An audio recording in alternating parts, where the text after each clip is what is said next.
जय श्री कृष्ण। कृष्णाय वासुदेवाय हरे परमात्मने प्रणतक्लेशनाशाय गोविंदाय नमो नमः। श्री कृष्ण शरणम मम, श्री कृष्ण शरणम मम, श्री कृष्ण शरणम मम। श्रीमद् भागवत 11वां स्कंद और आज 30वां अध्याय।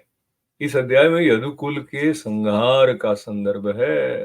राजा परीक्षित ने पूछा, भगवान, जब महाभागवत उद्धव जी बद्रीवन को चले गए तब भूत भावन भगवान श्री कृष्ण ने द्वारका में क्या लीला रची? प्रभु यदुवंश शिरोमणि भगवान श्री कृष्ण ने अपने कुल के ब्रह्म शाप ग्रस्त होने पर सबके नेत्र आदि इंद्रियों के परम प्रिय अपने दिव्य श्री विग्रह की लीला का संवरण कैसे किया? भगवान जब स्त्रियों के नेत्र उनके श्री विग्रह में लग जाते थे तभी उन्हें वहां से हटाने में असमर्थ हो जाती थी। जब संत पुरुष उनकी रूप माधुरी का वर्णन सुनते हैं तब वो श्री विग्रह कानों के रास्ते प्रवेश करके उनके चित्त में गड़ सा जाता है, वहां से हटना नहीं जानता। उसकी शोभा कवियों की काव्य रचना में अनुराग का रंग भर देती है और उनका सम्मान बढ़ा देती है। इसके संबंध में तो कहना ही क्या है। महाभारत युद्ध के समय जब वे हमारे दादा अर्जुन के रथ पर बैठे हुए थे, उस समय जिन योद्धाओं ने उसे देखते देखते शरीर त्याग किया, उन्हें सारूप्य मुक्ति मिल गई। उन्होंने अपना ऐसा अद्भुत श्री विग्रह किस प्रकार अंतर्धान किया? श्री सुखदेव जी कहते हैं, परीक्षित, जब भगवान श्री कृष्ण ने देखा कि आकाश, पृथ्वी, अंतरिक्ष में बड़े बड़े उत्पात और शुकन हो रहे हैं, तब उन्होंने सुधर्मा सभा में उपस्थित सभी यदुवंशियों से ये बात कही। श्रेष्ठ यदुवंशियों, ये देखो, द्वारका में बड़े बड़े भयंकर उत्पात होने लगे हैं। ये साक्षात यमराज की ध्वजा के समान हमारे महान अनिष्ट के सूचक हैं। अब हमें यहाँ घड़ी दो घड़ी भी नहीं ठहरना चाहिए। स्त्रियां, बच्चे और बूढ़े यहाँ से शंखोद्वार क्षेत्र में चले जाएं और हम लोग प्रभास क्षेत्र में चलें।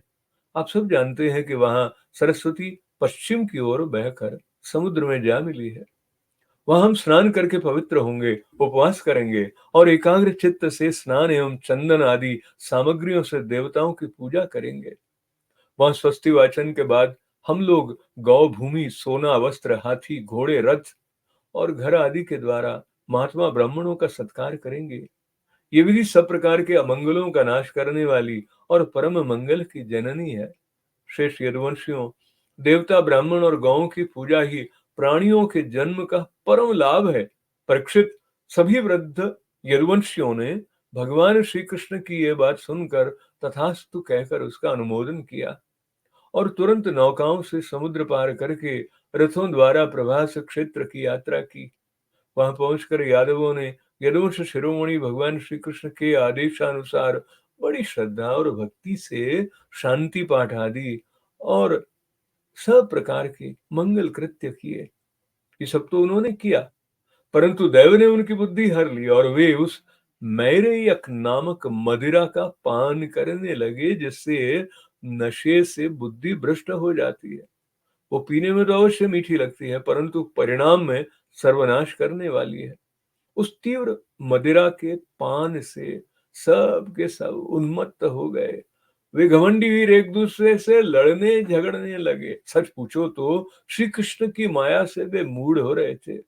उस समय वे क्रोध से भरकर एक दूसरे पर आक्रमण करने लगे और धनुष, बाण, तलवार, भाले, गदा, तोमर और रिष्टि आदि अस्त्र शस्त्रों से वहां समुद्र तट पर ही एक दूसरे से भिड़ गए।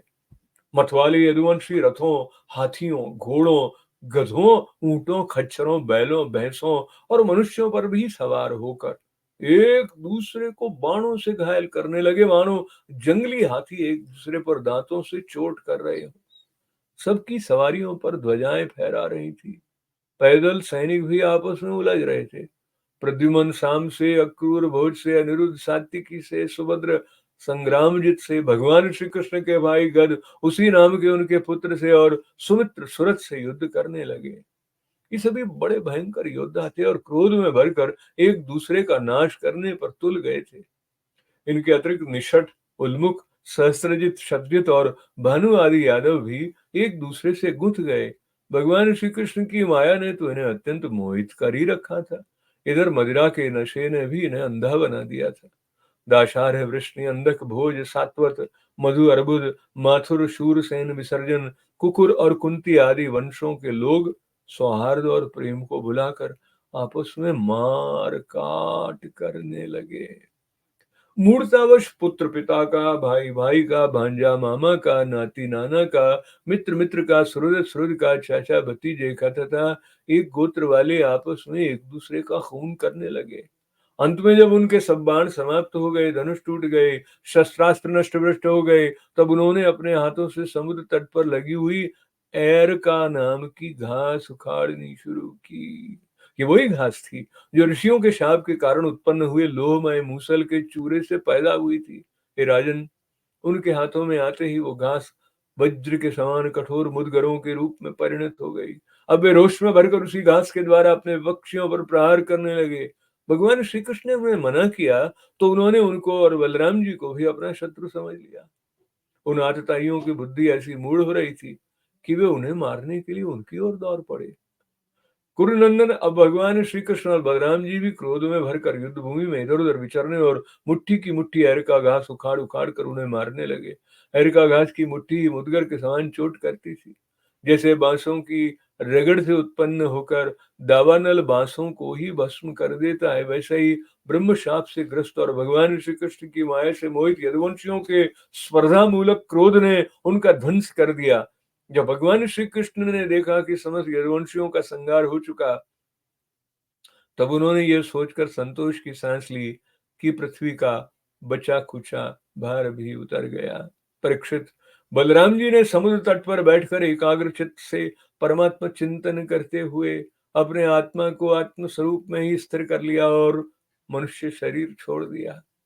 जब भगवान श्री कृष्ण ने देखा कि मेरे बड़े भाई बलराम जी परम पद में लीन हो गए, तब एक पीपल के पेड़ के तले जाकर चुपचाप धरती पर ही बैठ गए।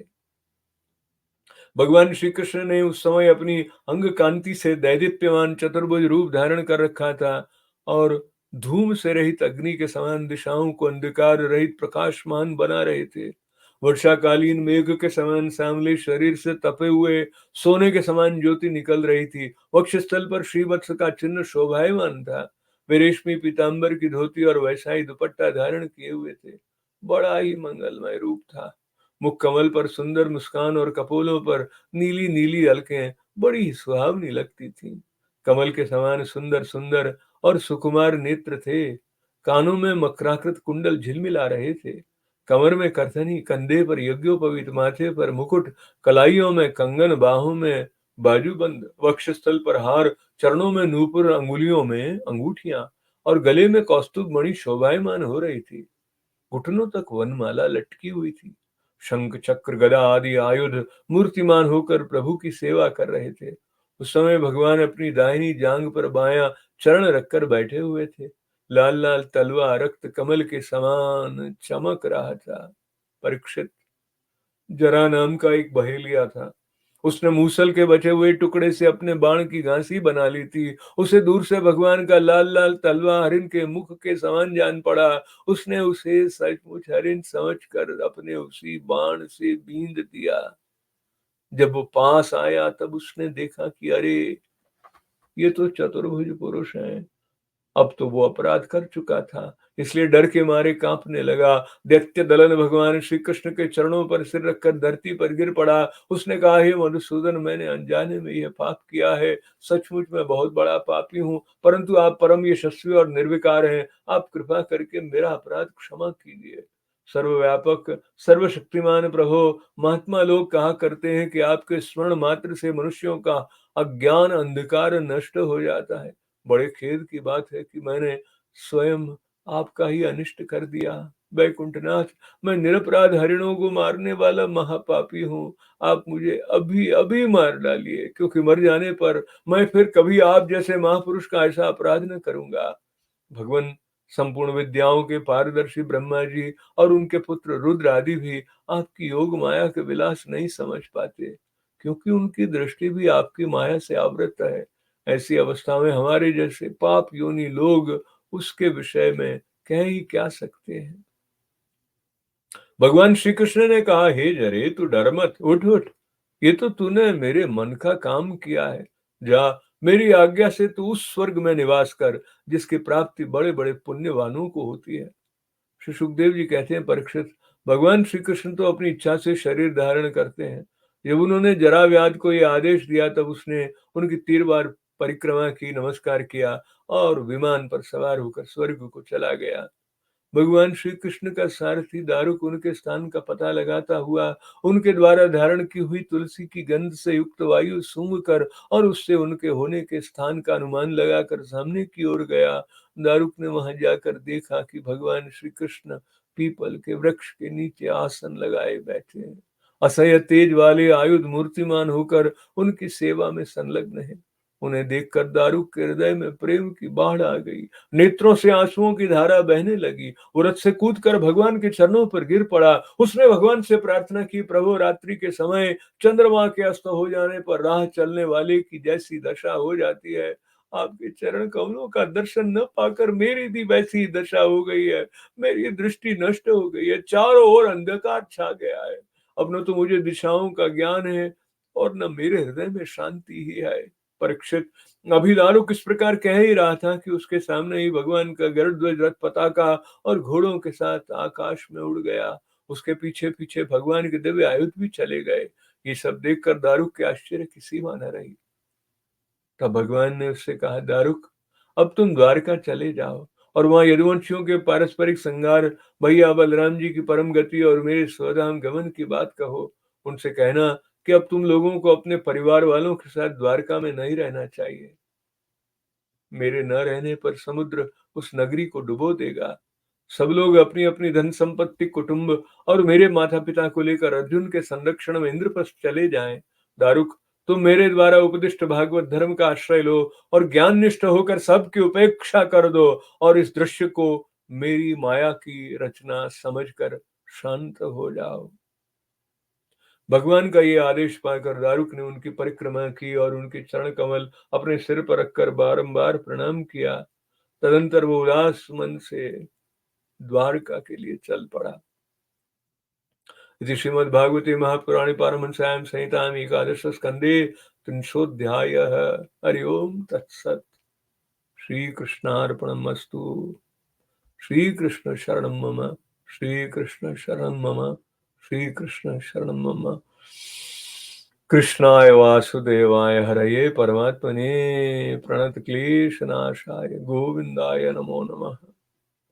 अब यह 30वां अध्याय संस्कृत भाषा में भगवत कृपा से अथ त्रिंशोऽध्यायः। राजोवाच, ततो महाभागवत उद्धवे निर्गते वनम् दारवत्यां किमकरोत् भगवान् भूतभावनः ब्रह्मशापोपसंत्रस्ते सकुले यादवर्षवः प्रियंसि सर्वनेत्राणां तनुं स कथमत्यजत् प्रत्याकृष्टुं नयनमबला यत्र लग्नं न शेकुः कर्णाविष्टं न सरति ततो यत् सतामात्मलग्नम् यच्छिर्वाचां जनयति रतिं किं नु मानं कवीनां दृष्ट्वा जिष्णोर्युधिरथगतं यच्च तत्साम्यमीयुः।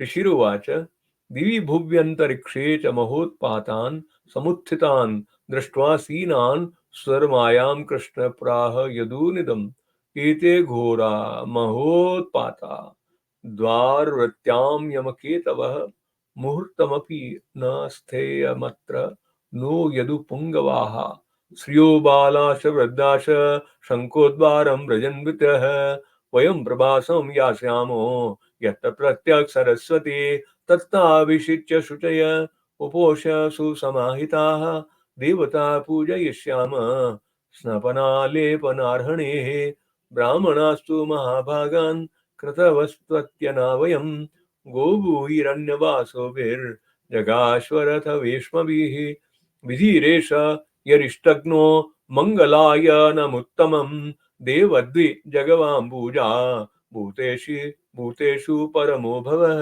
इति सर्वे समाकर्ण्य यदुवृद्धा मधुद्विष यथेति नोऽभिवृत्तिर्य प्रभासं प्रययुरथे तस्मिन् भगवतादिष्टं यदुदेवेन यादवा चक्रू परमया भक्त्या सर्वश्रेयोपबृंहितं ततस्मिन् महापानं पपुमेर्येरकं मधु दिष्टविभ्रंशित धियो यदद्रेव भ्रश्यते मतिः।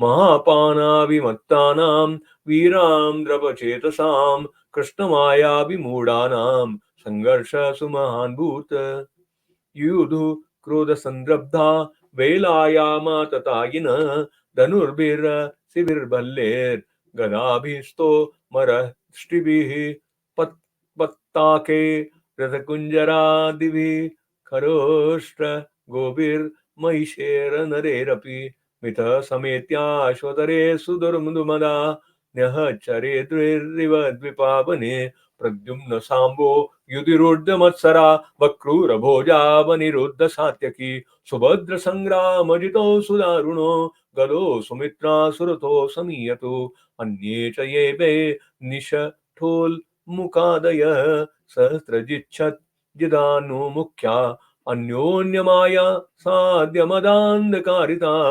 जग्नुर्मुकुन्देन विमोहिता वृषम् दाशारवृष्ण्यन्धकभोज सात्वता मध्वर्बुधा मथुरशूरसेना विसर्जना कुकुरा कुन्तयश्च मिथस्ततस्ते तद विसृज्य सुहृदम् पुत्रा युज्ञन् पितृभित्रावृश्च स्वस्त्रीयदोहित्रपितृव्यमातुले मित्राणि मित्रे सुरदसुरद्भिर्ज्ञातिस्त्वसज्ञातय एव मूढा शरेषु क्षीयमाणेषु भज्यमानेषु तन्वसु शस्त्रेषु क्षीयमाणेषु मुष्टिभिर्जुहुरेरकाः ता वज्रकल्पा यभवन् पर्यामुष्टिनावृता जग्नुदुःशस्तते कृष्णेर्वार्यमाणास्तु तं च ते प्रत्यनीकं मन्यमाना बलभद्रं च मोहिता अंतुं क्रतुयो राजन्नापन्ना तथायिन अथ तावति संगाक्रुद्ध उद्यम्य कुरु नन्दन एरका मुष्टिपरिगौ चरन्तो जग्नतुर्युधि ब्रह्मशापोपसृष्टानां कष्टमायावृतात्मनां स्वर्धा क्रोध क्षयं निन्ये वेणवो निर्यथावनम् एवं नष्टेषु सर्वेषु कुलेशेष्वेषु केशव अवतारितो भुवो भार इति मेनेव शेषित राम समुद्रवेलायां योगमासाय पौरुषं त्याज्य लोकं मानुष्यं संयोज्यात्मानमात्मनि राम निर्याणमालोक्य भगवान् देवकीसुत निःशस्सादरोपस्थे तुष्णीमासाद्य पिप्पलम् बिभ्रच्च चतुर्भुजं रूपं भ्राजिष्णु प्रभया स्वया दिशो विधिमिराकुर्वन् विधूम इव पावक श्रीवत्साङ्कं घनश्यामं तप्तहाटकवर्चसं कोशेयाम्बरयुग्मेन परिवीतं सुमङ्गलं सुन्दरस्मितवक्त्राब्जं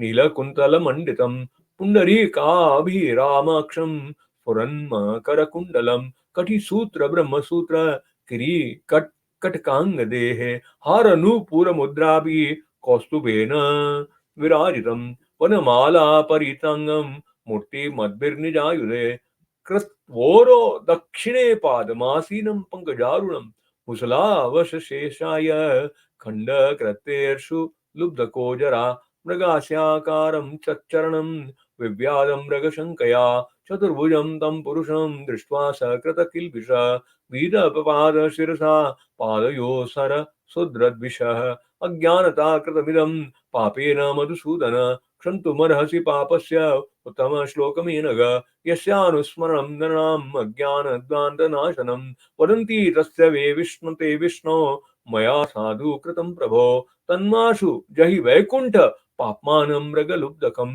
यथा पुनरहं त्वैवं न कुर्यां सदतिक्रमं यस्यात्मयोगचरचितं न विदुर्विरिञ्चो रुद्रादयोऽस्य तनया पतयो गिरां ये त्वन्माययापि तद्द्रष्टय एतद्यजङ्ग्य किं तस्य तेव यमसद्गतयो गृणीम श्रीभगवानुवाच माभेर्जरे त्वमुत्तिष्ठ काम एष क्रतो हि मे याहि त्वं मदनुज्ञात सर्गं सुकृतिनां पदम् इत्यादिष्टो भगवता कृष्णेनेच्छा शरीरिणा त्रिपरिक्रम्य तं नत्वा विमानेन दिवं ययो दारुक कृष्णपदवी मन्विच्छन्निदगम्यताम् वायुं तुलसी कामोद माघ्रायाभिमुखं ययो तं तत्रतिग्मद्युभिरायुर्धैर्व्रतं यश्वत्थमूले कृतकेतनं पतिं स्नेहप्लुतात्मा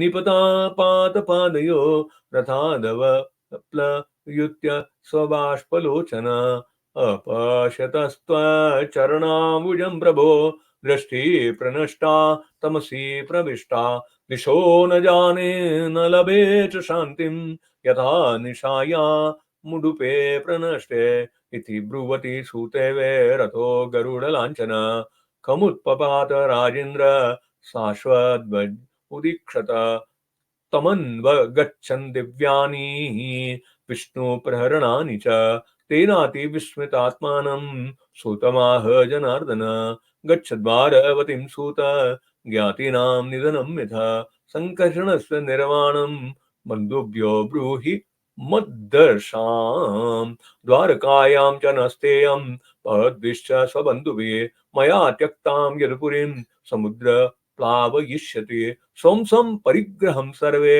आदाय पितरौ च न अर्जुनेनाविता सर्व इन्द्रप्रस्थं गमिष्यत त्वं तु मद्धर्मस्थाय ज्ञाननिष्ठ उपेक्षक मन्माया रचनामेतां विज्ञायोपशमं व्रज इत्युक्तस्तं परिक्रम्य नमस्कृत्य पुनः पुनः तत्पादो शिष्णुयुपाधाय दुर्मना प्रययो पुरीम् इति श्रीमद्भागवते महापुराणे पारमहंस्यां संहिताम् एकादश स्कन्धे 300 अध्यायः।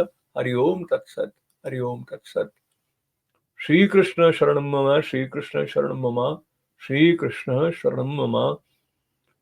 कृष्णाय वासुदेवाय हरे परमात्मने प्रणतक्लेशनाशाय गोविन्दाय नमो नमः। श्री कृष्णार्पणमस्तु।